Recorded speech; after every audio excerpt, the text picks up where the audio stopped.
வாழ்க வளமுடன்.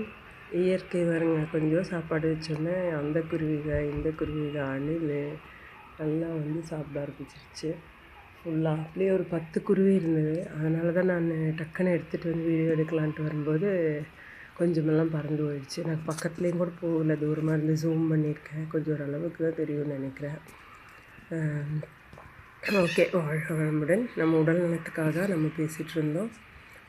உணவு, உடற்பயிற்சி, தூக்கம், இந்த 3 முடிச்சிருக்கோம். உடல் நலம் இந்த 3 நாளையும் தான் மெயினாக நிர்ணயிக்கப்படுது அப்படின்னு சொல்லியிருக்கோம். அடுத்தது இதை தவிர வேறு என்னென்ன காரணங்கள் அப்படின்னு பார்த்தோம்னா, இப்போது குருவிகள், காக்கா, மாடு, மற்ற விலங்கினங்களுக்கு வந்து மனதில்லை. மனதில் வந்து பதிவுகள் வந்து நிறைய பதிவுகள் இருக்கும் நம்மளுக்கு.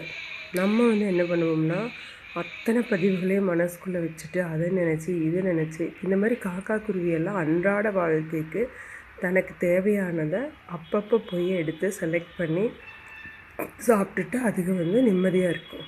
ஸோ அதுகளுக்கு வந்து ஹெல்த்துக்கு எந்த ப்ராப்ளமும் இல்லை. மனுஷனுக்கு வந்து நிறையா கவலைகள். அப்போ மனுஷன் என்ன பண்ணுறான்னா அந்த மாதிரி இருக்கிறது இல்லை, அன்றாட தேவைக்கு மட்டும் பண்ணுறதில்ல. என்ன பண்ணுறாங்க, சேர்த்து வைக்கணும் ஃப்யூச்சருக்கு, அது முடிஞ்சு போனதை பற்றின கவலை, ஃப்யூச்சரில் வரப்போகிறத பற்றின கவலை, அதை சேர்த்தணும் இதை சேர்த்தணும் தன் குழந்தைங்களுக்கு, அவங்க அப்படி சொல்லிட்டாங்க, இவங்க இப்படி செஞ்சுட்டாங்க, அவங்க பண்ணிட்டாங்க. இப்போ மற்ற விலங்கினங்கள் பாருங்கள், துரத்தி விட்டுட்டு இந்த குருவி, மைனா குருவி வந்து உட்காந்துருக்குது, அந்த குட்டி குருவிகளை துரத்திட்டு. இப்போ இந்த மாதிரி விலங்கினங்கள்லாம் வந்து மனசில் வச்சிட்ருக்கிறது இல்லை. இன்னொரு குருவி, இன்னொரு வெரைட்டி வந்திருக்குது, அணில் கீழே உட்காந்துருக்குது. இந்த அணில் வந்து அந்த ஸ்டெப்பு கீழே உட்காந்து எடுத்துகிட்டு வந்துருச்சு அணில் கொஞ்சம் தேவையானதை. அப்புறம் இப்போ மைனா குருவி வந்திருக்குது, பின்னாடி ஒரு கருப்பு கலர் கருங்குருவி ஒன்று வந்திருக்குது. அதுக்கு முன்னாடி வந்து இந்த குருவிகள் வந்திருந்தது. அதுதான் ஒரு 10 குருவி வந்து சாப்பிட்டுட்டு இருந்துச்சு. ஸோ இப்போ இந்த மாதிரி இதுகள்லாம் வந்து ஒருத்தன் வந்து சண்டை போட்டால் அந்த நிமிஷத்தோடு அதுக்கு மறந்துடுது.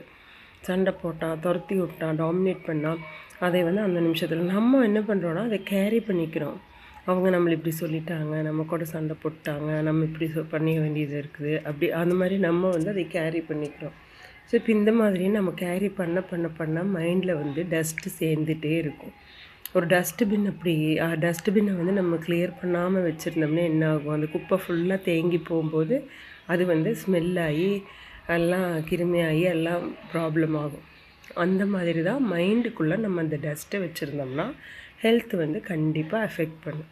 ஸோ மைண்டுக்குள்ளே இருக்கிற இந்த டஸ்ட்டை தூக்கி போடணும், டஸ்ட்பின்னை வந்து கிளியர் பண்ணணும் அப்படிங்கிறதுக்காக தான் வந்து நம்ம வந்து இந்த தியானம், இந்த பயிற்சிகள் எல்லாம் செய்ய வேண்டிய ஒரு சிச்சுவேஷன். ஃபஸ்ட்டு தியானத்தை பற்றி தான் ஆரம்பித்தோம். திருப்பியும் நம்ம வந்து தியானத்துக்கு வந்துக்கலாம். அப்புறம் அது வந்து நிறைய பேசிக்ஸ் தெரிஞ்சதுக்கப்புறம் தியானத்தை பற்றி டீட்டெயிலாக போடலான்னு சொல்லி விட்டுட்டோம். ஸோ இப்போ வந்து இந்த மாதிரி ரீசன்ஸ்க்காக தியானம் பண்ணணுங்கிறது நம்ம டிஸ்கஸ் பண்ணலாம். தியானத்தை பற்றி இன்னும் நிறைய டீட்டெயிலாக போனதுக்கப்புறம் தான் தியானம் வந்து கிளியராக பண்ண முடியும், நம்ம பேச முடியும். ஸோ இப்போ வந்து இந்த மாதிரி குப்பைகளை வந்து நம்ம டஸ்ட்பினை தூக்கி போடுறதுக்கு தான் தியானம். ஸோ ஒவ்வொரு மனுஷனும் இந்த மாதிரி மைண்டுக்குள்ளே ஏற்றி வச்சுருக்கிற லோடு இந்த டஸ்ட்பின்னால் தான் ஹெல்த்து வந்து மெயினாக அஃபெக்ட் பண்ணுது. நீங்கள் என்ன தான் நல்ல ஃபுட் எடுத்துட்டாலும், என்ன தான் உடற்பயிற்சி செஞ்சாலும் தூக்கம் வராது. மைண்டுக்குள்ளே டஸ்ட்பின் ஏறிடுச்சுன்னா தூக்கம் வராது. ஸோ இந்த மைண்டுக்குள்ளே இருக்கிற ப்ரெஷர் வந்து தூக்கத்தை கெடுக்கும், உணவு டைஜஷனை கெடுக்கும், அப்புறம் உடற்பயிற்சியை செய்ய முடியாத ஸ்டேஜுக்கு கொண்டு போய்விடும். ஸோ இப்போ இந்த மாதிரி எல்லாம் நமக்கு வந்து சிச்சுவேஷன்ஸ் வர்றதுக்கு ரீசன் வந்து மனசுக்குள்ளே நம்ம இந்த மாதிரி ஒவ்வொரு பிரச்சனையும் தூக்கி போட்டுக்கிறதான். பிரச்சனை வராமலாம் இருக்கவே இருக்காது. எந்த உலகத்தில் யாருக்குமே, மனிதன் மட்டும் இல்லை, எல்லா உயிரினங்களுக்கும் பிரச்சனைகள் வரும். ஒவ்வொரு ஒவ்வொரு உயிருக்குமே வந்து பிரச்சனைகள் இருக்க தான் செய்யுது. அப்போது ஒவ்வொரு உயிரும் அதை கண்டுக்காமல் போயிட்டே இருக்குது. அதை வந்து எப்படி எதிர்க்க முடியுமோ அப்படி எதிர்க்குது. இப்போ அந்த அணில் வந்து அவங்க குருவிகளை முடுக்குச்சு, மைனா குருவி வந்து முடுக்குச்சு, எல்லாத்தையும் வந்து அதுக வந்து தப்பிச்சுட்டு ஓடிடுதுங்க. திருப்பியும் வந்து சாப்பிட்டுச்சுங்க. இப்போ திருப்பி மைனா குருவி வந்திருக்குது. ஸோ இந்த மாதிரி ஒவ்வொரு உயிர்களும், மாடு வந்து நம்ம வீட்டில் பாதுகாப்பாக வச்சுருக்குறோம். இதே வந்து இதில் மலைகள்லாம் இருக்கிறதெல்லாம் தன்னைத்தானே செக்யூர் பண்ணிக்கணும். அந்த மாதிரி எல்லா உயிரினங்களும் ஃபேஸ் பண்ணும்போது ஏன் மனுஷன் மட்டும் அதை ஃபேஸ் பண்ணாமல் மனசுன்னு ஒன்று இருந்தங்காட்டி தான் இந்த மாதிரி லோட் பண்ணி வச்சுக்கிறான். ஸோ இருக்கிற மனசை வந்து நல்லபடியாக யூஸ் பண்ணுறது தானா நல்ல விஷயமா இல்லையா? அந்த மனசை கெடுத்து குப்பை பண்ணுறது நல்ல விஷயம் கிடையாது. ஸோ அதனால் நம்ம வந்து மனசை வந்து நல்லா பண்ணி வளமாக வச்சு, ஸோ இதில் தான் நம்ம வேதாத்ரி மகரிஷி ஐயா சொல்லியிருக்காங்க. இந்த மாதிரி நம்ம மனவளக்கலையில் வந்து என்னென்னா, உடலை நல்லா வச்சுருக்கிறதுக்கு உடற்பயிற்சியும், மனதை நல்லா வச்சுருக்கிறதுக்கு தியானம், அகத்தவமும் அகத்தாய்வும், அடுத்தது உயிர் நல்லா வச்சுருக்கிறதுக்கு குண்டலினி காயகல்பம். ஸோ இந்த மாதிரி உயிர் சக்தியை வந்து நம்ம நல்லா வச்சுருக்கிறதுக்கு காயகல்பம்ங்கிறது வந்து இளமையாக இருக்கிறதுக்கு உண்டான டெக்னிக்கு. நம்ம அதை பற்றி இன்னொரு இதில் டிஸ்கஸ் பண்ணலாம். ஸோ இப்போ இதெல்லாமே நான் வந்து மேலோட்டமாக தான் டிஸ்கஸ் பண்ணுவேன். நம்ம வந்து நீங்கள் அந்த கோர்ஸ் வந்து ரொம்ப மினிமம் சார்ஜில் நீங்கள் அந்த கோர்ஸ் எடுத்துக்கிட்டால் நீங்கள் டீட்டெயிலாக அதிலேயே சொல்லிடுவாங்க.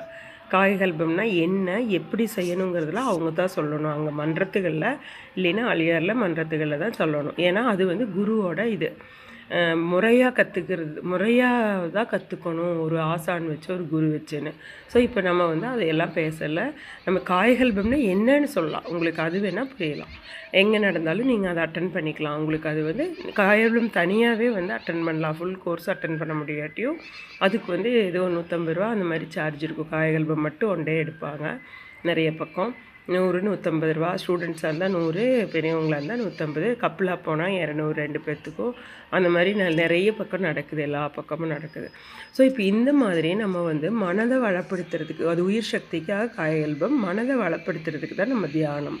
ஸோ மனதில் இருக்கிற குப்பையை பூரா தூக்கி போட்டுட்டு நம்ம உடலை ஆரோக்கியமாக வச்சுருக்கிறதுக்கு வந்து என்ன வழி அப்படிங்கிறத பார்க்கலாம்.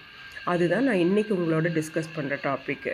மெயினான 3 விஷயத்த, அதாவது நம்ம கண்ட்ரோலில் இருக்கிற 3 விஷயத்த நம்ம டிஸ்கஸ் பண்ணிட்டோம் ஆல்ரெடி.